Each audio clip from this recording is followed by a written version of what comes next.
This is WCRN Weekend with your host, Pat Rice. You are now tuned in to another episode of WCRN Weekends with Pat Rice on AM 830. And right now on the line, we have the owner of PJ's Smoke and Grill, Paul Rogers. PJ's Smoke and Grill is truly a unique gem of a restaurant, which is located right off of Route 109 in the heart of Medway, Massachusetts. The menu is one of a kind with delicious barbecue, which is hard to find within New England. And it is special within the local community and truly sticks out compared to other restaurants in the area. From smoked wings to smoked briskets, the Smokehouse Club, which is one of my favorites, and the homemade cheesy mac and cheese is all to die for. And the community is a huge fan of the restaurant. But you might have heard and seen it on the news, like on Fox 25 and here on WCRN, that one complaint about the restaurant smoker releasing the mouth-watering Southern Comfort barbecue aroma into their backyard is a nuisance. So now the town of Medway and Paul are fighting to keep the smoker and the smoked barbecue food that PJ's is known for. Paul, thank you for your time and coming on to my show. How are you? I'm good, and thank you for that introduction. That's quite nice. Hey, anytime. And it's just the truth. I know a lot of people from Medway that love going to PJ's. You guys bring something different to the area, and you know, everyone should appreciate that. But for those who may not know, could you tell us a little bit about your background within the restaurant industry and how PJ's Smoke and Grill was established in Medway? Well, actually, I've been doing this. I'm 48 years old. I've been doing this since I was 16. I attended Johnson & Wales University and graduated with a culinary degree. Worked in every type of restaurant from mom and pop to corporate catering, just so on and so forth. And actually, when I met my wife on our very first date, we talked about opening up a restaurant. She's also in the industry since day one. We opened up PJ's Bar and Grill in Bellingham back in 2013, and doing some smoked items there, you know, here and there as specials. I kind of got the itch from a friend of mine who got me into it, and we started talking about opening up a second location, and I just kind of thought that it was kind of apropos to kind of try to bring what's usually traditionally a southern thing, barbecue, up north. I mean, there's a few places up here that are doing it right, and I kind of just wanted to throw my hat into it and see if, you know, we could bring real deal barbecue up to New England. And, you know, with the wood smoker, you know, we're outside in the elements. We were out all last winter smoking in the smoke, and it's been tremendously received by the town of Medway. The residents of Medway have been phenomenal. The local areas, Holliston, Medfield, Millis, Bellingham. We've developed a following. We've won awards with our wings, with our chili. Oh, wow. It's a passion of mine that I hope I can continue to do. Definitely.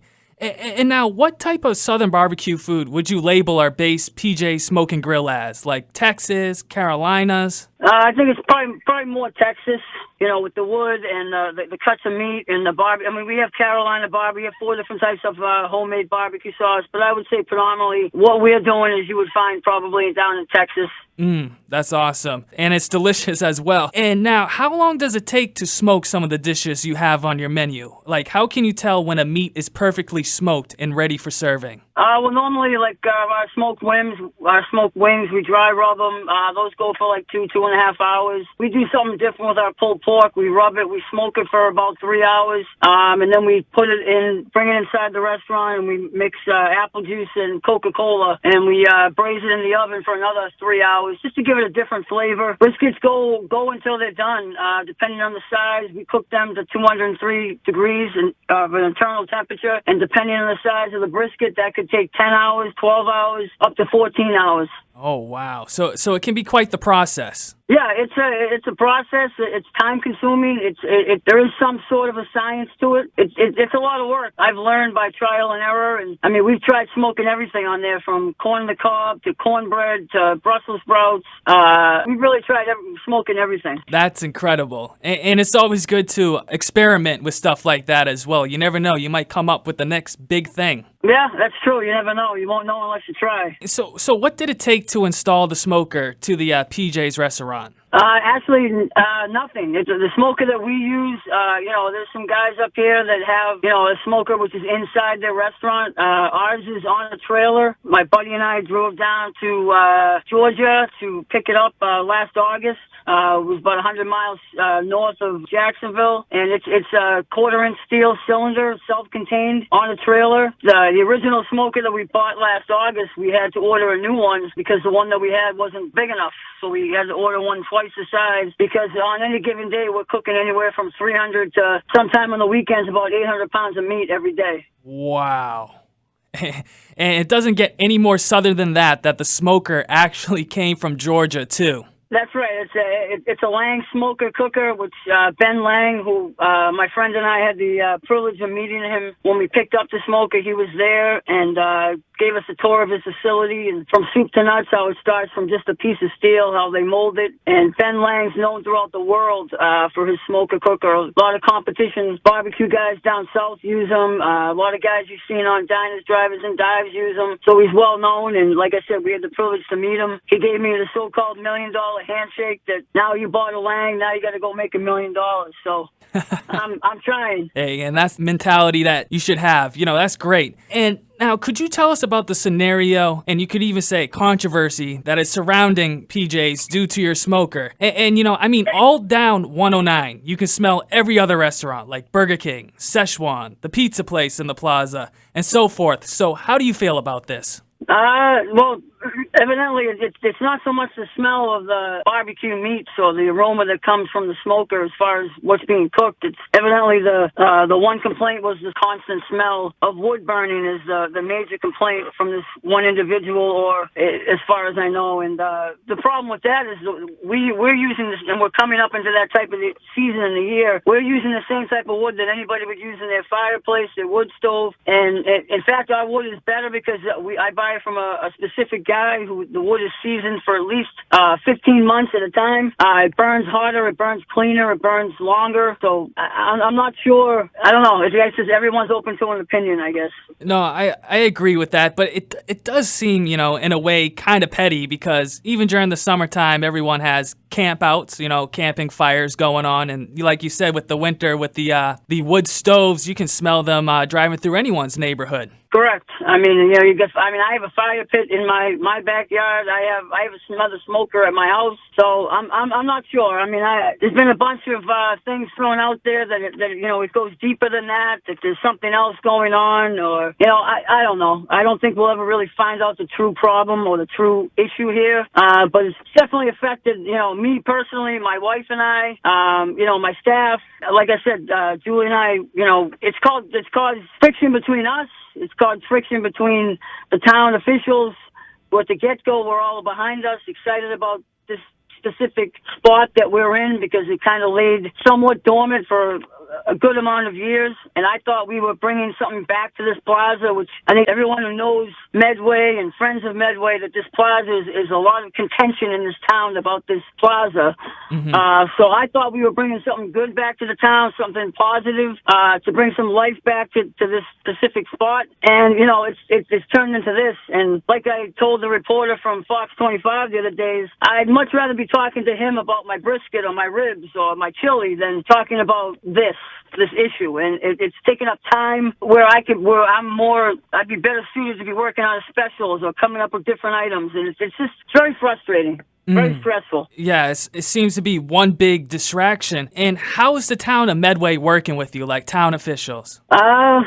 Well, when we opened, it was suggested by the fire chief that we put a fence around the smoker just because there's a children's gym right behind us on the other side of the building, just for our own personal safety, that nobody would wander over and touch something that's hot. We put the fence up. We made the mistake of not pulling the permit on that fence. We went down and rectified that, pulled the permit, got the permit signed off on by the building inspector, the fence, I should say. And we opened up on October 3rd, and we received information on October 4th that we had got a complaint about our smoker, and it's just got, it's gone from basically a simple $12,000 fence with maybe a possible kind of like a carport roof over top of it, obviously all metal, so nothing, no wood, to the point where now we need a non-combustible enclosure, a roof, a Type 1 hood, which is a hood that's used in every restaurant in the country pretty much, and a suppression system in case the unit was to catch on fire, at the cost of, around $65,000. And I had to hire an architect, which cost me another $8,000. I'm not crying about, it's the cost of doing business, so to speak, but at the cost of something that ultimately I really don't need, and it's really not going to do anything with the smoke but lift it higher into the air. It's not going to change the smell.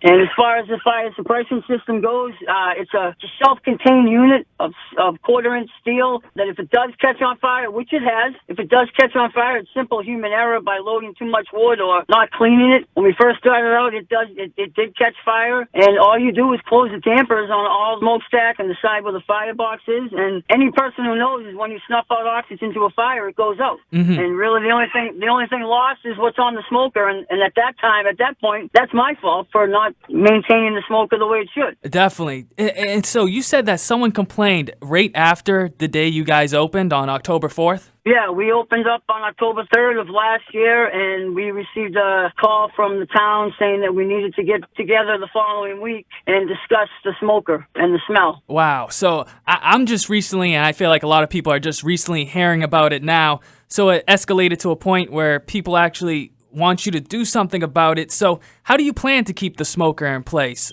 Raising money or? Well, I'll be honest with you. I think that as much as, the outpouring of support that Julie and I have received from the town of Medway and, like I said, surrounding areas, I just feel like, people have suggested, I think there is a GoFundMe page. I just feel at this time, we've already started working on changing our concept and moving, removing the smoker and looking for another location. Obviously, having learned all this information that we've learned through this last year about the smoker and what types of zoning and bylaws we need to look for, to change the concept in here and remove the smoker, which is obviously the highlight of the controversy. It's also the highlight of the restaurant because everything inside, from the decor to the silverware to the plates, is all based on that piece of equipment. I think Julie and I have just really decided that we kind of want to move on from this and change our concept and hope that, that concept is well received and we can keep the doors open. Not only, for obviously personal reasons, but, for the staff that we have. They've committed to us as an employer and I don't want to have to turn them away and say, we're not going to be able to stay open. I completely agree with you. And so you said possibly looking at another place. Do you plan on staying in Medway or? Well, we plan on staying in Medway with this location, but when I say another location to open up another smokehouse. It kills me to have to change the concept. I truly have a passion for this. I love doing it, and if I got to put it on pause for a little bit, then I guess that's what I got to do. So word of mouth has been that since you guys got to change the theme of the restaurant, you guys will become some sort of a steakhouse. Do you guys have any ideas already of what kind of new dishes you'd offer if PJ's was to become a steakhouse? Yeah, actually, it's funny you say that because the other day when I got a call from my manager here in Medway that Fox 25 was here. Well, I was actually at Keneally Beef down in Brockton sampling different types of steak and taking a tour of their warehouse. And tonight we're actually going to be featuring, Friday night, we're going to be featuring, tonight and pretty much the whole weekend, featuring some items that we're going to probably put on the new menu, seeing what, kind of reaction we get from the public and seeing how it goes and kind of gauging, how things go.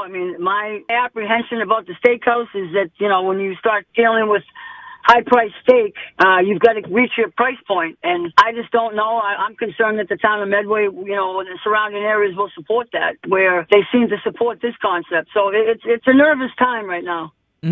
I can imagine. But either way, I think it will turn out great, and you guys are, I would say, family ran, right? Not a main chain. No, it's just my wife and I. Like I said, this was our dream and our first date, and we opened up PJ's in Bellingham. We've been there for 5 years. This past September. Like I said, this is all I know. I've been doing this since I was 16. I don't know anything else. I told Julie when we opened up Bellingham that I never wanted to go back to working for someone else, and I'm going to make sure that doesn't happen. And I have confidence in myself, my staff, my chefs, and I believe in the town of Medway and the surrounding areas. And I really hope it works out for everybody. Definitely. And, I know that Medway supports a lot of family, independent businesses. And, that'd be great to, whether it's barbecue or a steakhouse, if it's independently family ran and owned, people will love it. Because, the food's different compared to main chain restaurants. It's catered with care and love, and you can just taste the difference. Yeah, I agree. I mean, everything we're doing here right now is pretty much from scratch.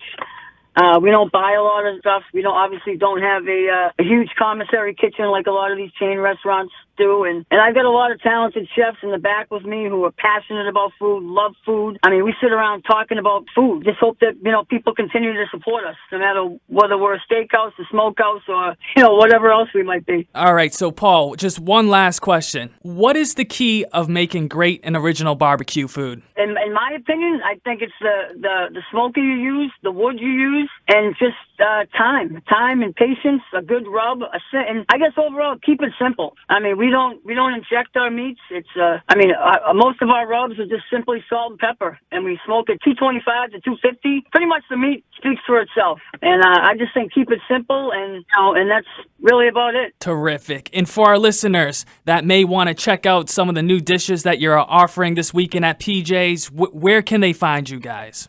We're located at 112 Main Street in Medway, Mass, and Shopping Plaza on 109.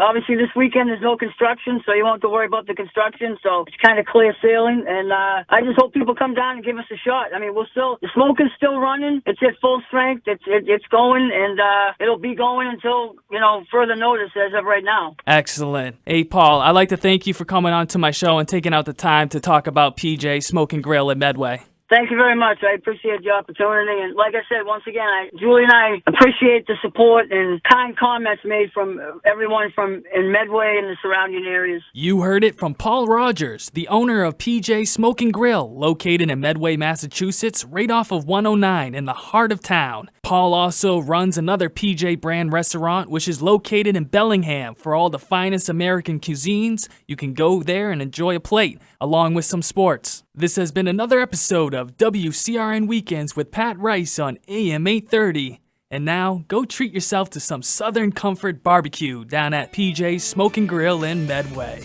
We'll see you guys next weekend. This has been WCRN Weekend and your host, Pat Rice.